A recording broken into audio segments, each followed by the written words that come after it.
guys, how's it going? Kevin Cleary here with a knife video for you. Today I've got a quick first impressions on a pretty cool knife, and one that, was pretty compelling to me. Now, I've been following Spartan blades for a long time. I've been really interested in getting my hands on a Spartan Harsey. It's an expensive knife, and the cards, the stars just haven't lined up right for me to get my hands on one yet, but I'm sure it will. Now, in the meantime, they've come up with what they call a field grade. So this is the Spartan Astor from their field grade series. They're made overseas, I believe, in Taiwan.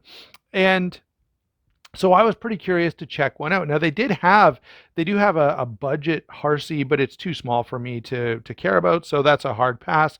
This one, however, the Astor, is a less George design, as you can really obviously see, and I do happen to have two of them available to me. These are not both mine. One is from Bradley, who has often helped out the channel, and this is a big thank you to him for doing that again. I may or may not have both of these back for the full review, probably not, but it does work well for an introduction to have both of these and to have been able to kind of play with them and try them out, so that I can talk a little bit about sort of the feel and the slight differences between them.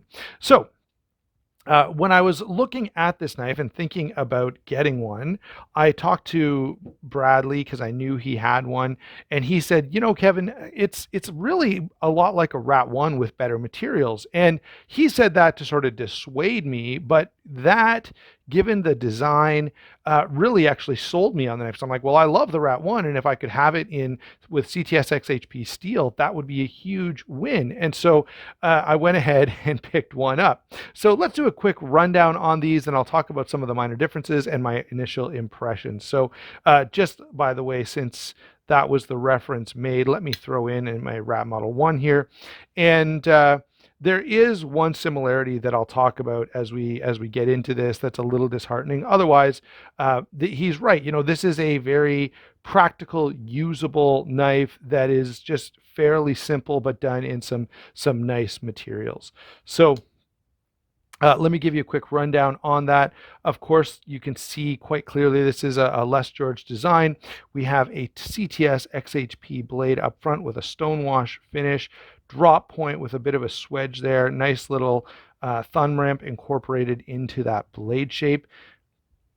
Moving down here, we've got carbon fiber over G10 for the scales. We've got a single side stainless steel liner here, of course, to accommodate the lock side, and a deep carry pocket clip. Sadly, they went with button screws in there, and it's kind of like, why did you go to the trouble of milling that out to get it flush and then put screws that aren't flush? What was the thought process behind that? Standoff construction, as you can see. The washers in here are, let's see if I can show you, or I'll just have to tell you. There you go. You can kind of see them there. You can see a little bit of white there. There you go. Look, you can actually see the whole thing. So Teflon and phosphor bronze is what we're dealing with.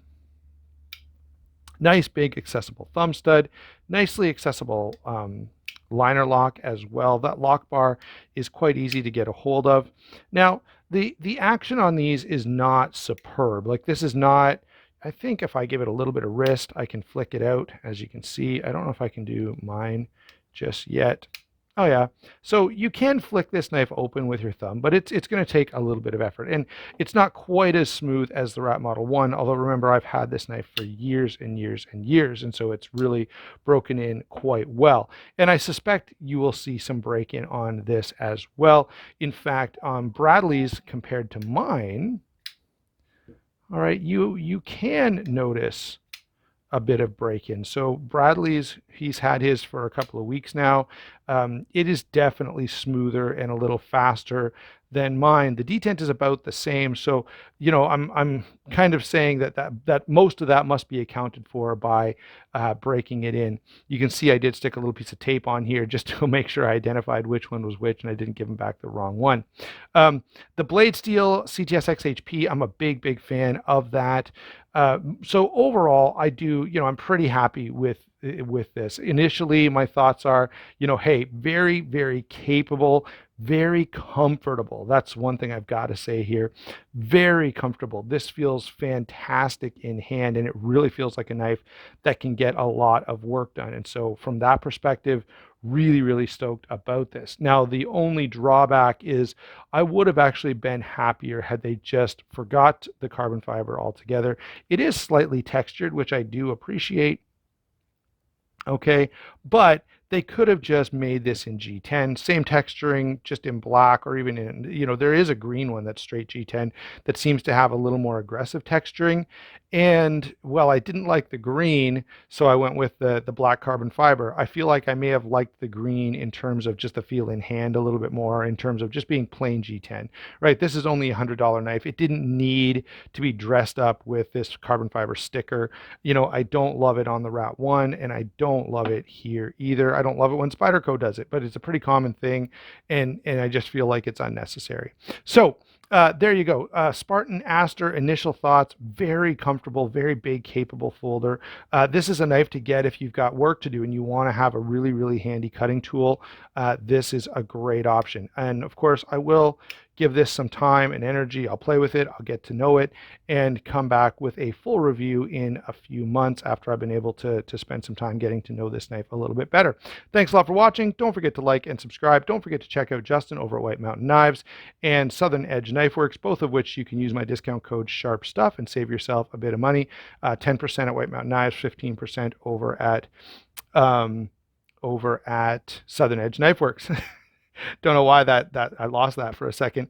But I will say, I guess one closing remark is that Bradley was not far off base. This very much does feel to me like a Rat Model 1 with better materials. And so if that's something that sounds appealing to you, you'll probably appreciate this knife as much as I do. Thanks a lot. We'll talk to you soon.